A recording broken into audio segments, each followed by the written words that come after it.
देखिए, आज हम स्टार्टिंग से बताते हैं कि क्या क्वेश्चन आएगा तो क्या लिखना है, ठीक है। अगर प्रबंध के बारे में पूछेगा आपसे कि प्रबंध क्या है, तो आपको ये वाला आंसर लिखना है, ठीक है, यहाँ तक पूरा। और प्रबंध की विशेषता पूछेगी तो आपको जो मैंने बताया ये वाला आंसर लिखना है, ठीक है।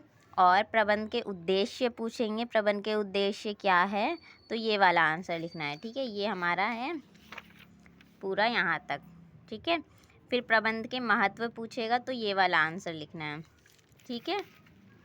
प्रबंध के महत्व जो है वो बहुत बड़ा क्वेश्चन है, ये है और ये पूरा है, ठीक है। ये पूरा प्रबंध के महत्व है, बहुत अच्छे से करना है आपको। फिर अगला क्वेश्चन पूछता है प्रबंध के स्तर। ये बहुत इम्पॉर्टेंट क्वेश्चन है, ठीक है, ये हर साल आता है। प्रबंध के स्तर पूछेगा तो फिर आपको ये वाला आंसर लिखना है। 3 स्तर होते हैं और उसका ये आंसर है तीनों के, ठीक है, यहाँ तक। फिर उसके बाद प्रबंध के कार्य पूछेगा तो प्रबंध के कार्य भी बहुत इंपॉर्टेंट है, 10 नंबर में याद है। प्रबंध के कार्य पूछेगा तो ये 5 प्रकार के होते हैं, ये कार्य लिखना है और इसके बारे में हमें डिटेल में लिखना है, ठीक है, ठीक है। प्रबंध के कार्य पूछा था तो प्रबंध के कार्य हैं 5 कार्य और इसके बारे में डिटेल में मैंने आपको वीडियो में बताया है, ये लिखना है आपको। फिर उसके बाद हमारा आता है, ये पूरा प्रबंध के कार्य है यहाँ तक, ठीक है। आपने देखा ना 2 पेज से ऊपर का, क्योंकि 10 नंबर का आता है इसलिए इतना बड़ा बताना ज़रूरी है। अब उसके बाद आता है हमारा ये कुछ छोटे छोटे क्वेश्चन आते हैं, ठीक है। उपभोक्ता संरक्षण अधिनियम कब पारित हुआ, ये वाला क्वेश्चन तो आता ही आता है, या तो 1 नंबर में आएगा या MCQ जो आता है जिसमें 4 ऑप्शन दिया होता है उसमें आएगा, ठीक है। तो वर्ष 1986 में, ठीक है। फिर दूसरा क्वेश्चन है उपभोक्ता संरक्षण अधिनियम की आवश्यकता क्यों हुई, फिर उसका आंसर हमें ये लिखना है। फिर उपभोक्ता के कोई 2 अधिकार, मतलब उपभोक्ता के अधिकार क्या हैं, उसके बारे में ये लिखना है। फिर हमारा अगला क्वेश्चन है उपभोक्ता संरक्षण अधिनियम के अंतर्गत उपभोक्ता का कोई 2 उत्तरदायित्व बताइए, ये लिखना है, ठीक है। 5वां क्वेश्चन है उपभोक्ता की शिकायत की सुनवाई कितने स्तर पर होती है, नाम बताइए, तो ये आंसर लिखना है। फिर है उपभोक्ता में जागरूकता के लिए गैर सरकारी संस्था क्या कार्य करते हैं, तो उसका आंसर ये लिखना है, ठीक है। फिर अगला क्वेश्चन है हमारा उपभोक्ता संरक्षण अधिनियम के अनुसार उपभोक्ता की परिभाषा, इसमें उपभोक्ता की परिभाषा पूछी है तो ये हमें लिखना है, ठीक है। फिर अगला है उपभोक्ता संरक्षण अधिनियम के अंतर्गत उपभोक्ता के अधिकार का ब्यौरा, मतलब उपभोक्ता के अधिकार बताने हैं, तो ये हैं कुछ 6 अधिकार हैं, ठीक है। तो 6 अधिकार लिखना है, उनके बारे में डिटेल में लिखना है हमें, जो मैंने आपको बता रखा है, ठीक है। ये पूरा यहाँ तक हमारा उपभोक्ता के अधिकार है, ठीक है। फिर अगला क्वेश्चन आता है कोई 2 उपभोक्ता समस्याओं को बताइए, उपभोक्ता की समस्याएं क्या होती है वो, तो उसका ये छोटा सा आंसर है, मतलब वो आपको उस तरीके से बनाना है कि कितने नंबर में है, ठीक है। जिला परिषद, राज्य कमीशन और राष्ट्र कमीशन उपभोक्ता की किस राशि तक की समस्याओं का निपटान करता है, तो ये है। मैगजीन छापना किस उपभोक्ता अधिकार का उदाहरण है, तो इस क्वेश्चन का आंसर ये होता है। और अगला हमें पूछता है विपणन के कार्य, विपणन के कार्य पूछता है तो विपणन के कार्य में हमें ये सब लिखना होता है, ठीक है। इसको मैं डिटेल में आपको समझा चुकी हूँ, ठीक है। फिर अगला क्वेश्चन आता है विपणन मिश्रण के तत्वों का उदाहरण, विपणन मिश्रण, ये बहुत ही इम्पोर्टेंट क्वेश्चन है ये वाला भी, ठीक है। तो इसके तत्वों का उदाहरण सहित, तो इसका आंसर ये है, ये पूरा और ये पूरा, ठीक है। फिर अगला हम चलते हैं विक्रय और विपणन में अंतर, ये भी हमारा इम्पोर्टेंट क्वेश्चन है, एग्ज़ाम में अक्सर आता है, ठीक है। विक्रय और विपणन में अंतर, तो ये लिखना है, ठीक है। फिर अगला क्वेश्चन आता है उपभोक्ता संरक्षण अधिनियम 2019 के अनुसार उपभोक्ता को कौन कौन से उपचार उपलब्ध हैं, मतलब 2019 में जो उपभोक्ता संरक्षण अधिनियम बना था तो इसके कौन कौन से उपचार उपलब्ध हुए हैं, ठीक है। तो इसका आंसर ये है। फिर अगला है उन सभी विधियों का उल्लेख कीजिए जिनके द्वारा उपभोक्ता संरक्षण प्राप्त करता है, मतलब उपभोक्ता संरक्षण की विधियाँ पूछी हैं।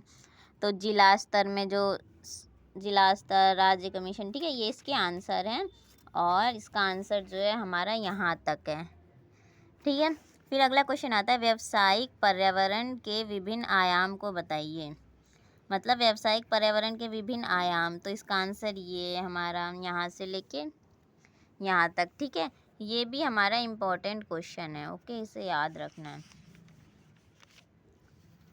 अब अगला व्यावसायिक पर्यावरण क्या है, इसका महत्व, ठीक है। तो व्यावसायिक पर्यावरण और उसका महत्व जो है वो हमें, ये हमारा है यहाँ तक, ठीक है। फिर विपणन क्या है, विपणन की डेफिनेशन, विपणन को इंग्लिश में बोलते हैं मार्केटिंग। तो मार्केटिंग की डेफिनेशन आप लिख सकते हैं, मार्केटिंग कैसे है, क्या है, मार्केटिंग क्यों है, ठीक है। तो ये है विपणन क्या है। फिर आगे हमारा आता है कि ऐसे कोई 5 बिंदु बताइए जो एक साझेदारी विलेख में अवश्य शामिल होने चाहिए। साझेदारी विलेख मतलब हमारा क्या है, पार्टनरशिप डीड, जो बिजनेस स्टार्ट होने से पहले बनती है, तो उसके बारे में उसके 5 बिंदु पूछा है, तो ठीक है, वो यहाँ तक है हमारा। फिर अगला क्वेश्चन है हमारा ये, अदृश्य ख्याति क्या है, एक साझेदार के प्रवेश पर इसे कैसे समायोजित किया जाता है, ठीक है।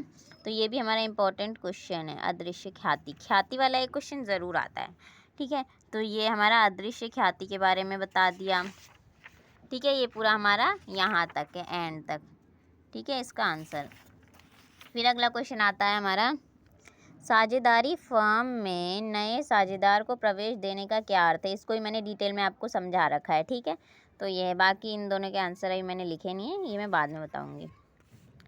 फिर अगला क्वेश्चन आता है, साझेदारी फर्म के पुनर्गठन से क्या अभिप्राय है, पुनर्गठन से क्या अभिप्राय है, ठीक है। ये पुनर्गठन बहुत इंपॉर्टेंट वर्ड है, ये आता है तो जो मैंने आंसर बताया वो लिखना है आपको। नंबर पे डिपेंड करता है, 5 नंबर का है तो 1 पेज, 10 नंबर का है 2 पेज, और 2 नंबर का है तो आधा पेज, ठीक है, इस तरह से। फिर अगला क्वेश्चन है, त्याग अनुपात से क्या समझते हैं। त्याग अनुपात ये है, इसका आंसर ये है, ठीक है, ऐसे तो आपको लिखना है। और लाभानुपात का अर्थ, लाभानुपात, ठीक है, इसका अर्थ आपको बताना है।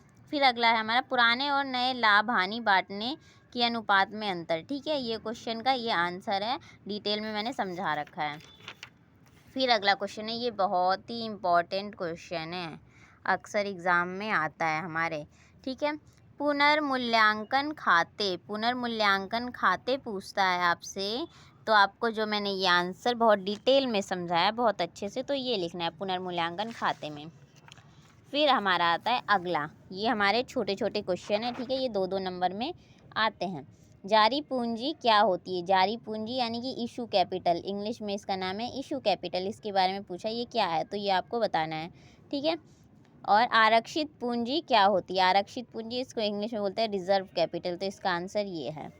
अगला क्वेश्चन है, भुगतानशुदा पूंजी क्या कहलाती है, तो इसका आंसर ये है। और अगला है, फॉर फीचर ऑफ शेयर्स से क्या तात्पर्य है, तो इसका ये आंसर है। फिर अगला है, सब्सक्राइब पूंजी किसे कहते हैं, तो ये आंसर है इसका। फिर अगला आता है हमारा, अधिकृत पूंजी, इसको इंग्लिश में बोलते हैं ऑथोराइज्ड कैपिटल, से क्या अभिप्राय है, तो ये इसका आंसर है। फिर अगला है हमारा, आरक्षित पूंजी और अनकॉल पूंजी में क्या अंतर है, ठीक है, तो ये अंतर मैंने आपको समझा रखा है। फिर हमारा आता है, कॉल इन एरियर्स और कॉल इन एडवांस क्या है, उदाहरण सहित समझाइए, ठीक है, ये क्वेश्चन है, तो इसका ये आंसर मैंने बता रखा है, ठीक है। कॉल इन एरियर्स और कॉल इन एडवांस क्या है, इनके बारे में, ठीक है। शेयर जारी करने की प्रक्रिया, जो हम शेयर कंपनी में वो करते हैं ना, इशू करते हैं, जैसे कि कोई कंपनी खुलती है तो वो अपने शेयर बेचती है ना, तो वही बोला गया है कि उसकी प्रक्रिया क्या होती है, कैसे कैसे करना होता है, ठीक है। अगला क्वेश्चन है, शेयर आवेदन अधिक आने पर लेखांकन कैसे किया जा सकता है, तो उसके बारे में ये है, ठीक है। फिर ये वाला क्वेश्चन नहीं है। फिर आगे हमारा, अंश का अर्थ, अंश को हम और क्या बोलते हैं, शेयर, अंश, हाँ, अंश को हम बोलते हैं शेयर इंग्लिश में। शेयर का यानी कि अंश का अर्थ, पूर्वाधिकार अंश कितने प्रकार के होते हैं, तो ये है, इसके बारे में मैं अभी डिटेल में एक एक वीडियो बनाऊंगी, अभी बस इसके क्वेश्चन बता रही हूँ, ठीक है। अंश का अर्थ ये वाला मैंने अभी नहीं बताया, और पूर्वाधिकार अंश कितने प्रकार के होते हैं, ठीक है। फिर अगला क्वेश्चन है, अंशों के हरण से क्या समझते हैं, अंशों के हरण से क्या समझते हैं, इनके हरण की प्रक्रिया बताइए, हरण का क्या प्रभाव होता है, ठीक है, ये क्वेश्चन है, इसका ये आंसर है, इसको मैं डिटेल में समझा दूंगी। फिर एक है हमारा ये क्वेश्चन, ठीक है, इसमें हमारा है पहला क्वेश्चन, नगद प्रवाह विवरण क्या है, नगद को रोकड़ बोलते हैं, नकद जो हमारे नकद में होता है ना, जो हम जैसे हम रोकड़ भी बोलते हैं, अगर आपको पूछे रोकड़ प्रवाह या नकद प्रवाह, तो ये आंसर लिखना है, ठीक है। अब है, नकद प्रवाह विवरण के मुख्य 3 भाग कौन से हैं, इसके भाग पूछे हैं, ठीक है। तो रोकड़ प्रवाह या नकद प्रवाह है, भाग पूछे तो ये लिखना है, ये इंपॉर्टेंट क्वेश्चन है, ठीक है। ये शॉर्ट में भी आता है, इसका लॉन्ग में भी आता है, लॉन्ग में भी मैंने इसका बताऊँगी, ठीक है। मूल्यह्रास को नकद प्रवाह विवरण में क्यों जोड़ा जाता है, ठीक है, उसका ये आंसर है। फिर अगला क्वेश्चन है, लाभांश का भुगतान किस प्रकार की क्रिया है, इसका ये आंसर है। छोटे छोटे क्वेश्चन बताए हैं। स्थायी परिसंपत्तियां की बिक्री से प्राप्त नकद किस प्रकार की क्रिया है, इसका ये है। और नकद प्रवाह विवरण के उद्देश्य, ये भी इम्पोर्टेंट क्वेश्चन है, ठीक है, इसका ये आंसर। अगला है, नकद प्रवाह विवरण के 3 भागों को संक्षेप में समझाइए। इसके 3 भाग, मैंने अभी पीछे आपको पूछा था ना, इसके 3 प्रकार यानी कि 3 भाग, ये शॉर्ट वाला आंसर था, इसके 3 भाग, ठीक है। और ये हमारा लॉन्ग आंसर है, 3 भागों को संक्षेप में, ठीक है। तो इसको मैंने यहाँ तक, देखिए इतना लंबा लॉन्ग आंसर लिखा है, ठीक है। फिर नकद प्रवाह विवरण तैयार करने की विधि, मतलब वो कैसे तैयार होगा, तो इसका जो आंसर है ये वाला सेम आंसर भी इसी में आएगा, और ये मैंने कुछ पॉइंट बताए ये भी इसी में आएगा। ये लॉन्ग क्वेश्चन है 10 नंबर का। 5 नंबर का आता है तो बस इतना ही लिखना है, ठीक है। 10 नंबर का आता है तो वो भी और ये भी लिखना है, इसका आंसर है, ठीक है। अगला है नकद यानी कि रोकड़ और रोकड़ समकक्षों में अंतर, यानी कि नकद बोल दो या रोकड़ बोल दो, ठीक है। नकद और नकद समकक्षों में अंतर, तो ये मैंने बताया है, बहुत छोटा सा है इसका आंसर। और नकद प्रवाह विवरण की सीमाएं ये है, ठीक है। अभी के लिए हमारा इतना ही, और कुछ क्वेश्चन है मेरे पास ये, ठीक है। ये है शेयर छूट यानी कि डिस्काउंट, जो हम शेयर बेचते हैं उसको डिस्काउंट पर जारी करना संभव है क्या, मतलब जो शेयर बेचते हैं उस पर डिस्काउंट देना संभव है, और है तो वो उसकी क्या शर्तें होंगी कि वो डिस्काउंट देंगे, ठीक है। तो ये है इसके आंसर। फिर अगला क्वेश्चन है, आवेदन अधिक और आवेदन कम का क्या अर्थ है, उदाहरण सहित समझाइए, ठीक है। इसका ये आंसर है, मैं डिटेल में समझा दूंगी। फिर अगला है, अधिकार अंश क्या है, यानी कि अधिकार शेयर, अंश को इंग्लिश में बोलते हैं शेयर, ठीक है। तो ये आंसर होगा। फिर अगला है, पूंजी का अर्थ स्पष्ट कीजिए। पूंजी का अर्थ पूछा है, एक कंपनी की पूंजी कितने प्रकार की होती है वो पूछा है, ठीक है। तो ये है। और क्वेश्चन है, हिस्सेदारी पूंजी क्या है, यानी कि शेयर कैपिटल क्या है, तो उसका आंसर मैं बता दूंगी। फिर अगला क्वेश्चन है, नामित ऑथोराइज्ड पूंजी और निर्गत पूंजी में क्या अंतर है, तो उसका भी आंसर, ठीक है, ये क्वेश्चन है। फिर अगला है, सब्सक्राइब पूंजी, कॉल अप पूंजी तथा भुगतान की हुई पूंजी का अर्थ, मैंने ये आपको पीछे अभी बताया था, जैसे कि यहाँ पे सब्सक्राइब पूंजी, भुगतान पूंजी और कॉल अप पूंजी, ठीक है, ये सब मैंने आपको बता रखा है। शेयर प्रीमियम क्या है, यदि शेयर सम्मुख मूल्य से अधिक पर जारी किया जाए तो इसका लेखांकन, ठीक है, ये भी बताऊंगी आपको। इतना पूरा टोटल आपको सारे क्वेश्चंस बता दिए।